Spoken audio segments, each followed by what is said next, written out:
കേരളത്തിലെ ഒരു വൈദികൻ കുർബാന അർപ്പിക്കുന്നതിനിടെ തിരുവോസ്തിയിൽ ഒരു അത്ഭുതം കണ്ടു. ഇപ്പോൾ 12 വർഷങ്ങൾക്ക് ശേഷം ഈ സംഭവത്തെ വത്തിക്കാൻ ഒരു അത്ഭുതമായി സ്ഥിരീകരിച്ചിരിക്കുന്നു.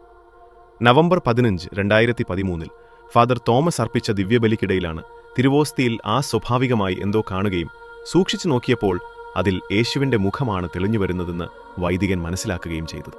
തിരുവോസ്തി കൂദാശ ചെയ്യുമ്പോൾ അപ്പത്തിൽ യേശുവിന്റെ സാന്നിധ്യമുണ്ടെന്ന് ആ പുരോഹിതന് അറിയാമായിരുന്നെങ്കിലും അപ്രതീക്ഷിതമായി ഇങ്ങനെ കണ്ടപ്പോൾ അദ്ദേഹത്തിന്റെ ശരീരം വിറക്കുന്നതായും വിയർക്കുന്നതായും അനുഭവപ്പെട്ടു.